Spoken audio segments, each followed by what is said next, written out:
Thank you so much, TJ. We are joined by I'm sorry, Brendan, we're good to go? Okay. We're joined by Councillor Letterman, Councillor Walsh, Councillor Gomez, Councillor Ramos, Councillor Whitfield, as well as Councillor Allen. Did I leave anybody out? I don't believe so. TJ, I'll let you introduce your team. We're also joined by our treasurer, Steve Longerin. And then I see Attorney Davis, who is also on the call. So Attorney Davis, I don't think you've been at a meeting since you've come back from your leave. So welcome back, and we hope all is well. Thank you, Councillor. And then in the Situation Room, I can't see you right now, but I know we're joined by, who's that? Tom Ash, as well as Ed Bakulu stepped up for a second. Okay, the solicitor. I can't see the Situation Room, and I see Assistant CAFO Lindsay Hackett. So first of all, I'd like to thank Councillor Whitfield. She was the one who originally wanted to have this particular meeting on finance. Sorry, she originally wanted to have this meeting on finance. I think it's worthwhile. So again, if anybody else wants to have a meeting on something other than the general updates that we ordinarily have, please just give me, send me an email or give me a buzz, and I'll certainly set that up. As you know, this Thursday, not only will we have our weekly update meeting, but we also have a meeting with Commissioner Claproot. So TJ, the stage is all yours. Before you do that, I just want to let my counselors know that I am going to be leaving. Unfortunately, at 11:55, I'm on a leadership panel that starts at 12 o'clock, so I will turn the duties over to Vice President Gomez at 11:55. So thank you so much, and TJ, the floor is yours. Just a couple of things, Council President and City Council. On Thursday for our meeting, we're going to have Pat Sullivan here to talk a little bit about building reopening, the potential, what that's going to look like as our buildings start to open eventually, whenever that comes about. So Pat will kind of give you a briefing on that. Cheryl will be here on Thursday also to, as you mentioned, to speak around public safety matters. And lastly, on Monday, Councilor Hurst, as you know, Council is going to be considering the confirmation of the Deputy Director in the Veterans Office. So Tashina, I know, put that on the agenda, and he's done some work around. And Helen and her team, which Talia and Kate and Julie, will also be available for questions if folks have any around the process there. Thank you, Tom. TJ. All right, so my team who's here is Melanie Akobe, who's the grants director, and she's coordinating the grants that are coming in through the entitlements, which we'll get into. Steve Lonergan is here because he's monitoring the cash flow daily as we lose revenue on a daily basis. And then Tim Brown, as he's prepping up for FY21, is on there as well. So if any specific questions I don't have answers to, hopefully they will, we will get them to you. Just by a quick way of briefing, and then just I'd really like to get to questions, is we've lost $2.3 million as the memo that I sent out last week of revenue, mostly on the departmental fees. We do not know the impact it's going to have on the trash billing that's due soon, or the June 1st due date for property taxes. Though once we get that, that'll give us a clearer revenue picture. So we are losing money on a daily basis. The state is losing money on a daily basis. We are currently at about $4.8 million worth of spending as of today in the deficit spending account. That's highlighted in the memo, kind of where it's going towards school department, mostly laptops, facilities, fire, IT, police. There's a number of different things. I don't know if you want me to get into the actual details or save that for questions, but we have $4.8 million worth of spending. So that's up from the memo I sent you, had $4.1 million worth of spending. So that just shows you we're spending hundreds of thousands of dollars every day now. So we're getting up there We know there's another $1 million worth of laptops the school department needs to purchase. And that actually is for the kindergarten through the 2nd grade, where they are moving to the 1-to-1 for those grades. Right now, those grades are 2-to-1 technology, one device for 2 kids, and they're purchasing more laptops so they can get those for distance learning. As far as grants go, what we know is we have $4.4 million coming to us from the entitlement grant programs that's COVID related. And I sent out a document that talks about the description and kind of what it can be used for. So what we're doing is mapping out the uses and sources. So this $4.8 million that has been spent, are there grants we can charge it off to? If there are grants we charge it off to, we'll extinguish the deficit through that. And for costs that we cannot charge the grants, we have FEMA that we're going to pursue for FEMA reimbursement for those things that are not able to be charged to any particular grant. The document that I sent has pretty good detail of what the grant is, how much it's for, if we knew it at the time, and then all the things it can be used for. So that is the brief overview. I've received a number of questions from some of the counselors. I can dive into those or just open it up to questions and have them ask and we can answer. Why don't you start off by addressing those first, TJ? Okay. And then once you finish doing that, then we'll open it up to questions from the council. Yep. So one of the questions was the status of the consultant that we hired. We hired the same person that helped us do the tornado recovery, and it's GP Strategies. And that is 100% reimbursable by FEMA through the Category Z program. And we have a contract for $24,857. They have been tremendously helpful in helping us get ready to do a expedited payment that we're working on to get money through the door quicker for some of the expenses we know FEMA will cover. They're helping us with the public assistance application, case file management to make sure that we don't give money back to FEMA if they decide that they're going to do an audit. They want to make sure we get it right the first time. They've got a lot of project formulation with the different FEMA grants that are out there beyond this. So they've really been a great resource for us to lean on and get us the clarity in our thinking as we approach the fiscal recovery part of it. Regarding the memo for food service, we have food service program giving out over 500,000 meals to date, and they need $393,000 for a I guess a conveyor belt, for lack of a better word, but to get the meals to be moved quicker, they need a system to be able to move that. So they put in an expedited request to move that purchase along as quickly as possible. It's to make more meals and distribute more meals. As far as Vanpool, we have some money that has been spent on Vanpool for transportation-related services for COVID. Then they're getting ready to deliver meals. They're delivering laptops and materials and all the stuff that we renegotiated a scope of work with them. Vendors that have not provided services, just so the council's aware, DESI issued a guidance that strongly encouraged us to pay vendors for services not rendered. So in the order if the schools opened up, that we'd be able to reactivate everything quickly. We sent a letter to the governor and lieutenant governor saying, we don't think we can legally do that. They said, so now the legislature is responding by getting ready to do some legislation that allows cities and towns to choose whether or not to pay vendors for services not rendered.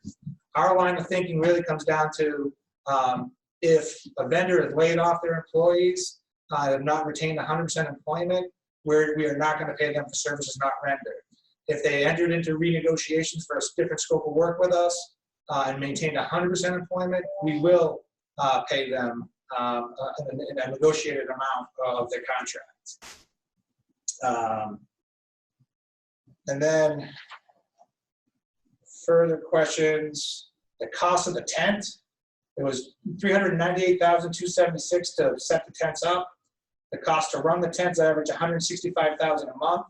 If they're running April, May, June, that the total, and then taking them down, estimated $100,000. We're looking at $993,276 to operate the tent. for those 3 months. And I think there was a question that was actually asked on mask spending. We actually have spent $64,000 to date through 6 different vendors. I'm still trying to pull that together for Councillor Letterman.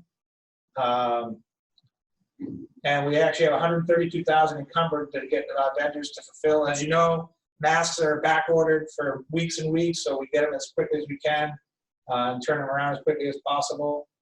And I had a question about public safety overtime, and it looks like police is roughly $10,000 in overtime, COVID related, and the fire department is $1,370 in COVID related overtime, and dispatch is $2,330 in COVID overtime, for a total of $13,701 of overtime spent to date as it directly relates to COVID.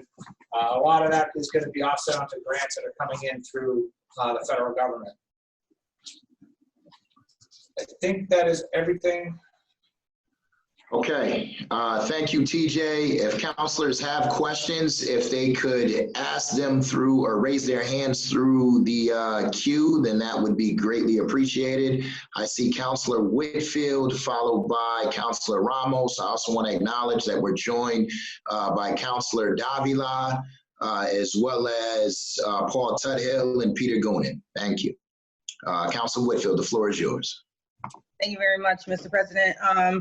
TJ, I just wanted to say thank you for pulling the information together. It's very thorough. It answers all the questions that I had, and the additional questions that I had, you answered, answering other counselors' questions. So I just wanted to say thank you for putting it together and being willing to meet with us today. Anytime, I'm just happy to share any information we have. Thank you. Councilor Ramos, followed by Councilor Letterman. Thank you, Mr. President. My question is for TJ. I just wanted to follow up on the contracts. Just a little bit of clarification. How much do we have do we have an idea as to how much we've saved on those contracts that we haven't paid out? Ballpark. So I'm hesitant to put a number out there because the state hasn't finalized whether or not the Senate's put out their version, the House has not put out their version of the legislation. It would be the tune of a few million anyway. Okay. Now, what was the conclusion? You and I have gone back and forth relative to the school busing contract, and I know that there were some talks. What was the conclusion there? So if any of the vendors laid off their employees, we were not going to pay them for having their employees that stay at home and collect unemployment. If they retain full employment, we actually negotiated a new scope of work to have them provide different services. So there was some talk about whether or not they would be willing to rehire their workers, their drivers, in order to continue paying them. And I think that's where we left off. Yeah, they've never reached out to me to have a conversation or a dialogue of any sort as it relates to that. I think my guess is because their drivers are actually collecting more on unemployment with the extra $600 from the federal government that goes to July 31st. And I mean, I'm happy to have a conversation if that ends up working, but the mayor's been pretty clear that if he'd rather keep police and fire working than paying for a contract that's not providing us services. Thank you. Councilor. You raised your hand. I'm sorry. I don't know. I can't find the button where you raise your hand. So just put me on the list. Yes, I will. I will. Councilor Letterman. Councilor Letterman. Thanks, Mr. Chairman. So, TJ, we're projecting nearly $1 million for total operation on the triage tents by the end of it. In terms of the money that's been paid out so far, the $398 to basically build it, and then the $160,000 a month or so off to operate it.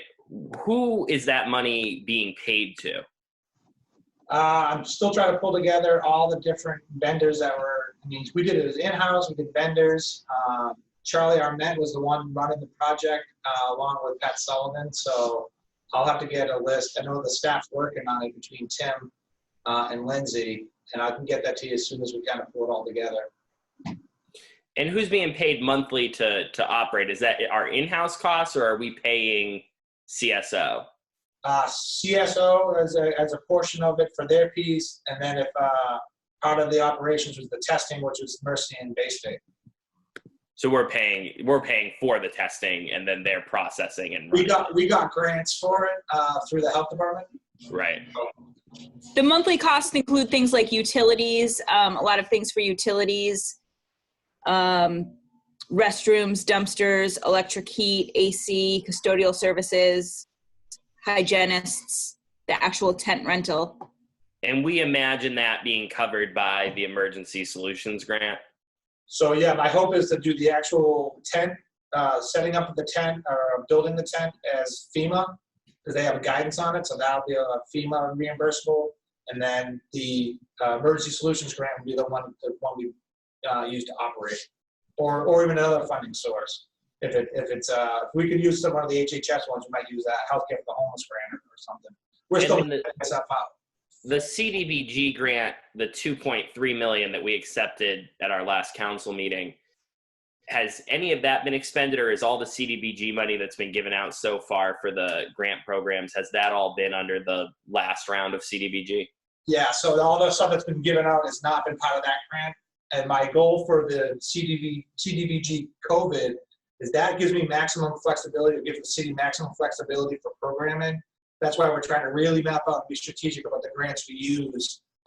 So if I can keep some of that back to try to help some of the small businesses and others, that's been my goal, is trying to map out everything we can do. So if we think there's a grant and it's on Helen's side or the Commissioner Colton Harris's side, or if we just got to map out what makes sense.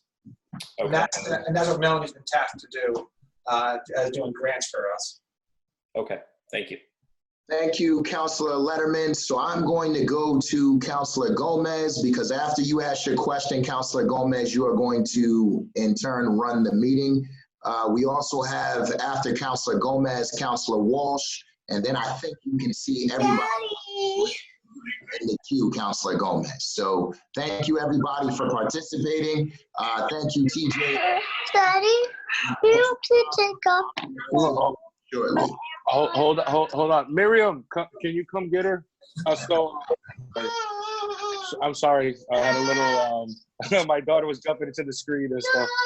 I apologize. So yeah, thank you for your update, TJ. My question, I guess, is just, you had stipulated, I know that Councillor Allen for a couple meetings and myself and a couple were asking, when some of these PPE was going to come in. You said that masks were on back order. Are you guys still waiting for those orders to come in from those specific people that you were dealing with already, or did that PPE come in already and you guys are waiting for like another order? Because I know that the mayor on his update on Monday stated that maybe, or I think it was Commissioner Clapper, before that we enforced the mandatory mask order that I had talked about on Thursday about why was it an advisory, not a mandate, but then the governor mandated it. For the fact is that instead of enforcing it, they said they're going to give out masks. So essentially, if we don't have masks enough for us, for the city, how are we in turn going to accomplish that? But for the most part, first question is, just so I can, because I know I asked like 3 different questions. My first question is, did that first initial PPE reach the city of Springfield? Secondly, whatever's on back order, is that like a second order?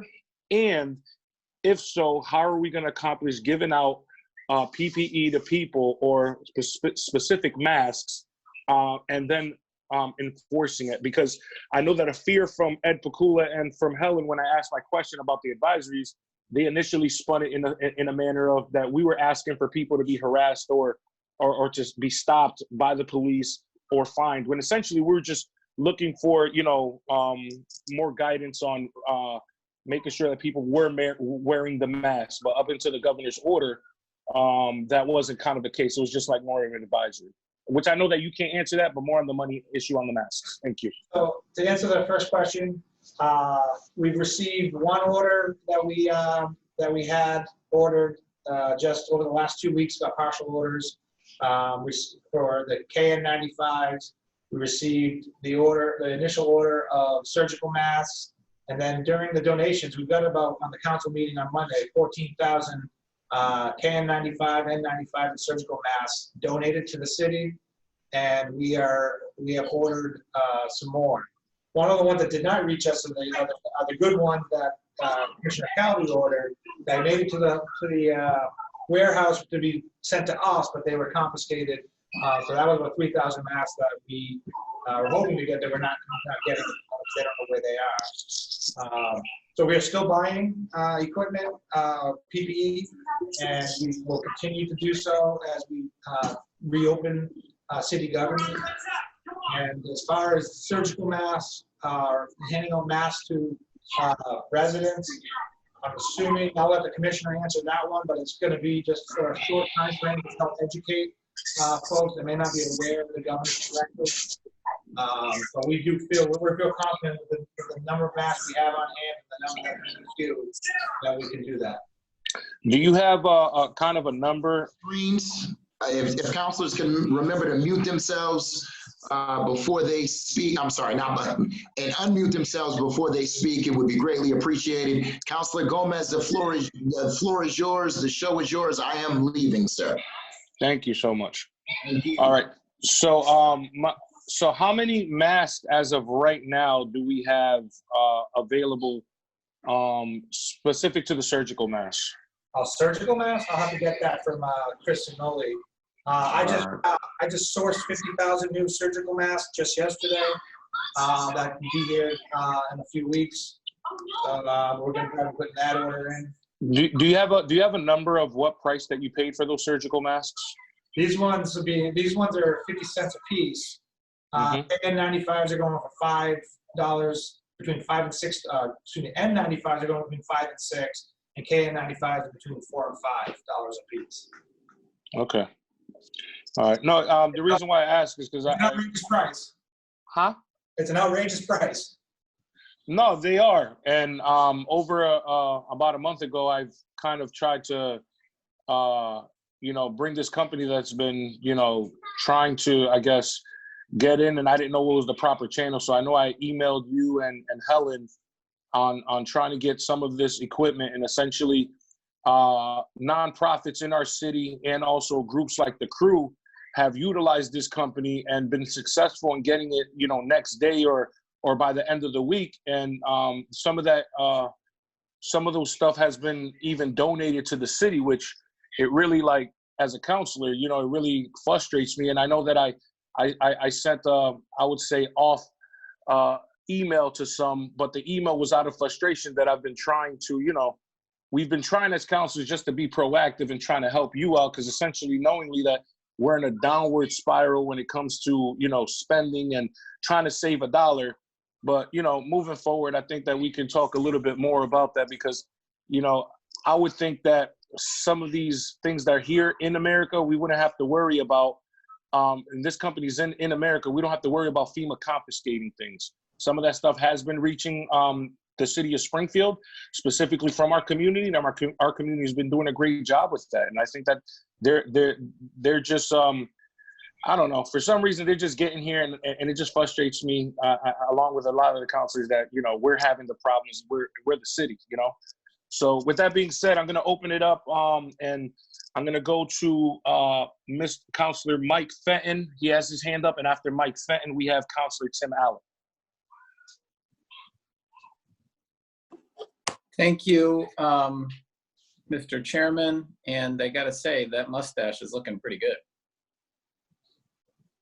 TJ, I've got a few questions. A couple of just real quick ones. Can you ask Pat Burns to put together a revenue and expenditure report for us for this month? We usually get them at the beginning of council meetings, and we haven't, because we haven't been meeting, so it'd be helpful to have that. Oh, definitely. One is coming for the Monday meeting. Great. Fantastic. That's great. And then just in terms, I guess I have two questions left. In terms of the budget, June is gonna close in on us real fast. So what is the current status of the administration's plan for presenting a budget? Yeah, so right now, we had a call on Friday with the delegation. I asked if we'd be lucky enough to get a pre-conference budget where they agree ahead of time. And a quick rebuttal was no, the House will do theirs and the Senate will do theirs. And they strongly encourage us to do 1/12 budgets. What we're putting together as a team, is we're putting together probably a 3 or 4 month budget to get us through the summer. And it's gonna have to be an austerity budget where, you know, we do minimal enough to keep the lights on, keep people working, pay a few bills until we know what the state aid looks like. We're reasonably confident in FY21. As messy as it'll be, we'll be all right if Chairman Richard Neal is successful with COVID, the 4th stimulus package for revenue for cities, towns, and states. And so, Okay.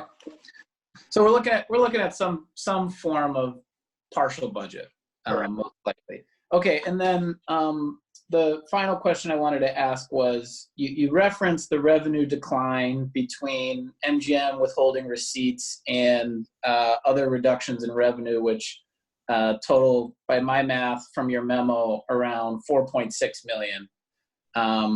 The same memo shows that we've got about 4.4 million in new grant money, but that isn't a direct offset. Most of those grant proceeds under the 4.4 aren't going to go towards solving that revenue gap of 4.6. So Councillor Ramos earlier mentioned that there's another side to that budget, which is savings, and presumably we've got some amount of savings from vendors or reduced utility bills, whether it be electric or water. And so I guess my question is just regarding what our cash flow situation looks like through the end of the fiscal year, and whether you think we'll need to dip into stabilization reserves. So I'll answer, then I'll let Steve comment. So yes, the savings that we're having by not paying some of the vendors will be directly going to free cash to be used to balance FY21's budget. But Steve, do you want to comment on your daily monitoring of cash flow? You're muted now, so you got to unmute yourself.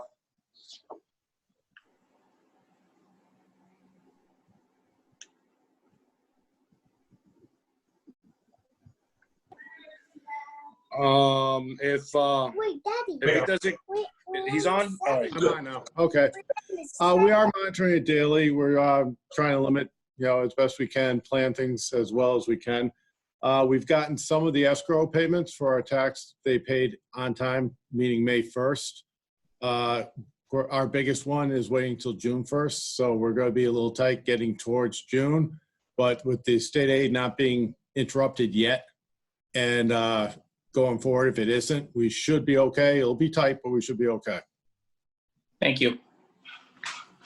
All right, next up we have Councillor Allen. Then after, I know that Councillor Walsh has been in the queue waiting to answer a question. I just remembered that. So, and then after Councillor Walsh, we have Councillor Davila. Thanks, Mr. President. First question is a follow-up to what Adam mentioned before about the PPE. TJ, the mayor honored a lot of companies that came forward with masks. Could you explain that a little bit? Like, it was really nice of them to do it, but could they find masks that we couldn't find? Or what was the great thing? That they could find the mask, or that they would pay for the masks? A lot of companies had them in storage for their own businesses. Like CRC brought out, I believe it was 10,000. And donated them, and they had them for their own manufacturing plant. So they were able to feel that they could donate them without having an issue with their own supply. And that's really what it came down to. It came in hundreds, 200s, 500s, it all depend on what people had access to. So it wasn't that they were trying to buy them on our behalf. They actually had them in stock. They found them around and said, hey, if you need them more than we do. Okay. All right, thanks for the clarification. And just one more question.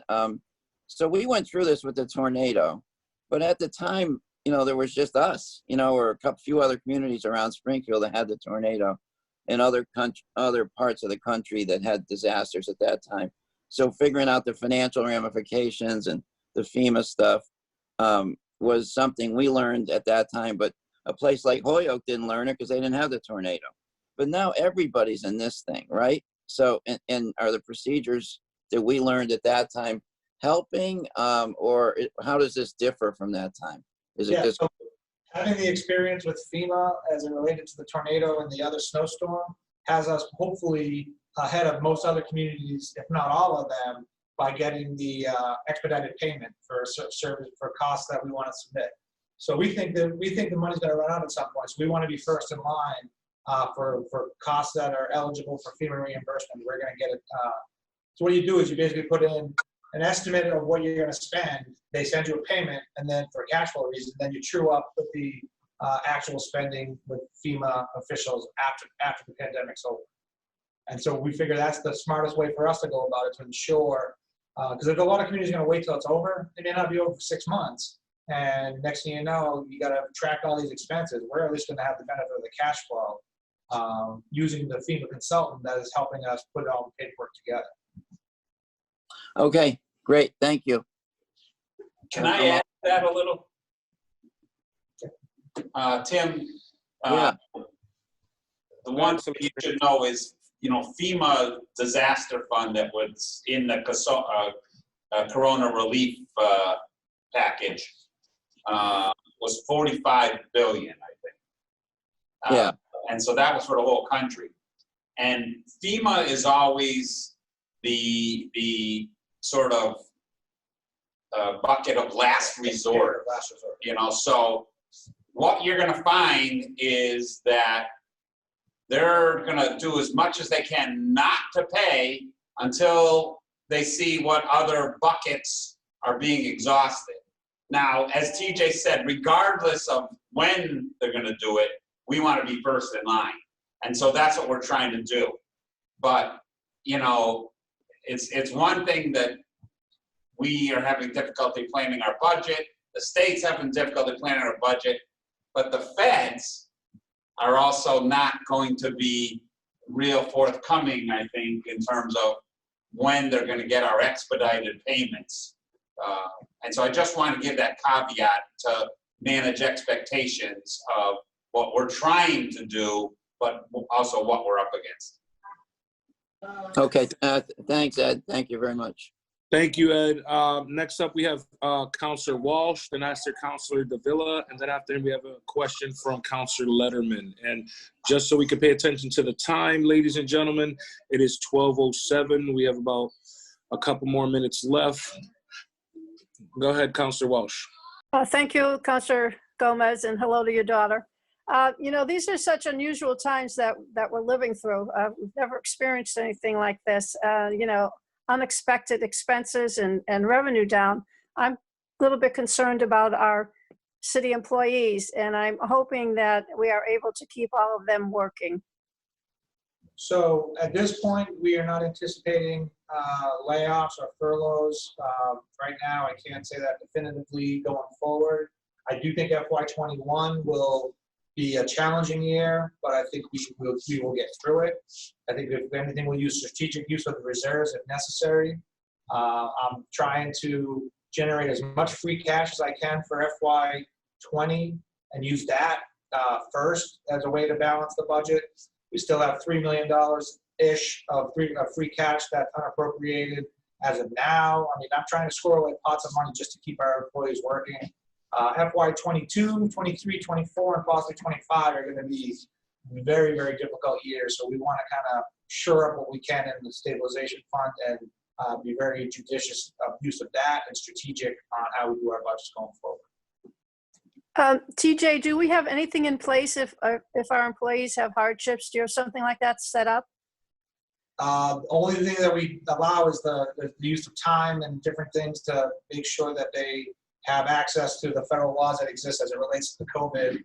I haven't had anything set up to help them financially, no. Okay, but there would be, if people needed help, they would certainly be able to make contacts. That's what I would be concerned about. Yeah, they can reach out to the HR department, find out what their rights are, find out what they have in terms of benefits available to them. Okay, I can't believe how much that tent's costing you. You and me both. Unbelievable. Thank you. All right, next on the queue, we have Councillor Victor Davila, then after Councillor Letterman. Thank you, Mr. Vice President. Good morning, everybody. Hi, TJ, and thank you, TJ, for doing and everybody on team for doing this this gargantuan task. I know it's difficult at this time, trying to forecast and to figure out the impact on the city. Just quick question. I want to go back to the consultant that you guys said you hire. Who's that consultant again? The TPV? GP Strategies. It was formerly known as Resilier, as who we hired in the tornado, but it's now GP Strategies. GP Strategies. Okay. Now you did mention some of the description they're going to be doing, but and I think you're attempting to answer my question. But do we have any parameters to measure performance, particularly how much money we were able to bring in compared to what we might have lost if we didn't bring them in? Just trying to put a way to quantify, because I think you said we're paying $854,000 for it. So the contracts are $24,857. I'm sorry, I can't hear you. How much? $24,857. Oh, 24,000. Okay. It is 100% reimbursable by FEMA, and the deliverables was Josh Norman and his company took $5 million and turned it to $25 million during the tornado. Wow. Millions and millions more for the city to do senior center, to do the South End Community Center, to do echoes and projects like that. Right. And bringing them in at the beginning of the pandemic allows us to get clarity in our thinking, to have us ready to do expedited payment with FEMA, guide us to what proper grants that exist out there, guide us for the post-disaster recovery. That is where the importance is going to be. When you have 25% unemployment or whatever number it ends up coming to, you need to figure out how you're going to revive the economy, what grants are out there, right. And that's where they're going to come in to be. And they're technical experts, so they help us fill out the project worksheets, which is what we submit to get reimbursed, and make sure that we fill them out right so they don't take money back. I know back during the tornado, I spoke with Iowa who had floods, and they clawed back up to 25% of the money they received because their paperwork wasn't straight. You know, they're advising us on how to document police overtime and fire overtime to make sure FEMA will reimburse them. So that's the guidance they offer us. Okay, right. So it's kind of a pair of fresh eyes to look into everything. So these are experts with that FEMA reimbursement, and pandemics are probably new to them, but they're experts in disaster recovery. Thank you, TJ. So just moving quickly, being mindful of time, as Councilor Gomez said, I just want to look back real quick about the PPE. I'm sure this question, some of it might be for the Commissioner Clapper, but how are we? Do we have any projected expenditure if we're going to be giving out PPEs to the public? Are we taking that into consideration, the expenditure side of it? So we've spent $64,000 on PPE through 6 different vendors as of today. We have $132,000 with hoping vendors can deliver on the orders that we have. And we have a stock of 14,000 masks just in our DPW at Tapley Street. And we're about to order 50,000 more surgical masks and a number of other masks for our frontline workers. So we're reasonably confident that if the commissioner, through the officers, want to, as a way to educate the public of the governor's order, that would be sufficient for them to hand out. And the intent, from my understanding, is only to do it from Wednesday, tomorrow, kind of through the weekend, as a way to get people, knowing that we're serious, not really doing any major enforcement in that sense, but just a more educated. But so in terms of the, you say we have 50,000 orders that will be masks that will be ordered. How long is that going to take to come in? And then what's the plan just in case they get confiscated by the federal government? So the surgical masks that were ordered, I have not put in an order, but I was told it would take about 3 weeks or so to get at least a partial shipment here. And I'm planning on, if I get approval, putting the order in today. And then they're made here in the United States. The company that we've dealt with for 2 or 3 orders already have delivered through on their promises. So we're confident that these ones won't get confiscated. Surgical masks are everywhere now. They're just, they're not cheap, but you can get surgical masks. It's the N95s that are that cost a fortune now. They were 3 cents pre-pandemic, now they're $5. Right. All So right, if I- for the interest of time, sorry, Councilor Davila. Yeah. I just want to make sure that we get to everybody. I appreciate all your Thank questions. you, Councilor Gomez. All right. So next on the queue, we have Councilor Letterman. And then after Councilor Letterman, if we have a little bit more time, if any other councilors have any more questions, I'll entertain them. Right now, Councilor Letterman, you have the floor. Thanks, Mr. Chairman. I just actually kind of had a continuation of what Councilor Davila was talking about, just to get some understanding. I know the Commissioner Clapper had said she was going to do an educational campaign and hand out masks, which I think is the right way to go as the governor's order is implemented. But you mentioned doing that kind of Wednesday through Sunday, but you said the surgical masks won't be here yet. So do they have surgical masks that they're going to hand out starting this week? Yes, we have ample supply of surgical masks right now. So the officers will be equipped with those, and as they see folks, they can. I believe Commissioner sent an officer to pick up the masks at DPW with Christy Miller this morning. Great. Do you know how many? I do not know how many. But we've ordered 50,000 more.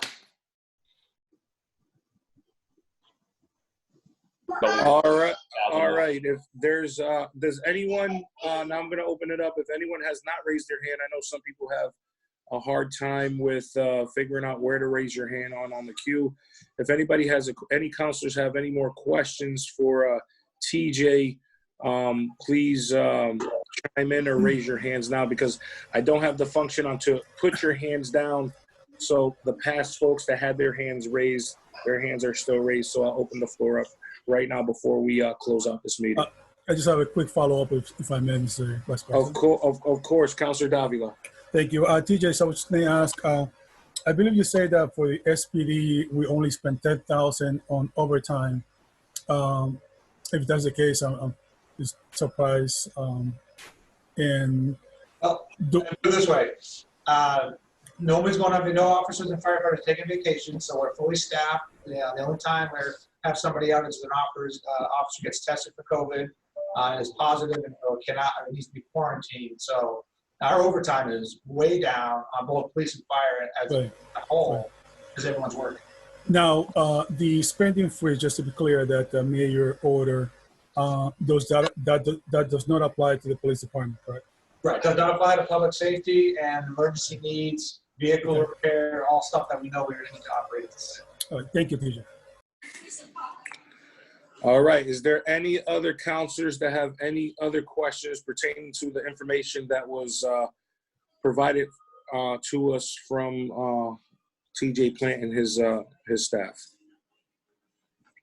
Seeing none. My only question before I close out, TJ, is I know that on Friday it was reported, and I don't know what kind of impact this is for the city. I know that we own the enterprise, but it's consistent to the water and sewer with that 17% tax. If you're not ready to talk about it now, I know that some of the colleagues we have spoke over the weekend specific to that. If there's anything, maybe we can schedule another meeting. I could talk to President Hurst. Or, it's just a lot of constituents, the overflow and the impact of that message was extremely high. And I know that we, in some cases, the city council appoints the 3-member, board, not appoints, we certify the appointment. But is there any communication between you guys and Josh Schimel specific to that? Because I know that, 17% hike at this time, and I know us going down, we're in that rabbit hole trying to get out of it with spending. Does that affect us in any way? Maybe I can help on that, because we no problem. Meetings with the, when it came to our attention, we did have meetings with Josh to kind of go over some of the background. It was a surprise, but I think you should know that 9.9% of that was planned. That was the anticipated increase prior to all of this. 2 things affected that. One, a major mechanical failure in a very old line, which had to be addressed that was unanticipated and the decrease in revenue. And so those two things combined to add the going from 9.9 to 16.9. So, you know, that's the increase that's really sort of in play that we're looking at. And the main thing that we were looking at is, number one, we don't want to have any interruption in our water supply. And number two, we don't want to have any decrease in the quality, and we want to make sure that whatever needs are there, they're met. The water and sewer, it's not like a company that we're buying the water from, you know, that has profit-making ability. You know, all expenses are passed on to the consumers. That's the way it works. And so it's just a question of, can we, and we actually ask them, can we look at some things that we can defer out to the future, and can they take that into consideration going forward to sort of soften it a little, because the timing is so bad for us right now. And it affects people. I know how hard it is on everybody. So we are working with them. I think that one of the main things that we're trying to do is Friday we have a meeting with the delegation, and I think we're also meeting with the congressman. I think those things were mentioned in the letter, but you know, we're looking at the fact that there's missing revenue when a place like Solutia closes down, when the hospitals aren't working full, when we aren't having our industry working, people aren't using the water, and so that means their revenue is way off, and they're looking like 15 to 20% decrease in revenue. So that's what, and we are working with them, and we've asked them also to be more transparent to everybody, and that package that you saw was the first effort to do so. And what I wanted, if you have other questions, ways that we can, because there was a lot of information crammed with those, we can dig into that deeper, and maybe a hearing, I think, set for June 2nd, but maybe there's a chance that they could do a little preview, or you could focus in on some portion that you need more explanation for. That might be helpful.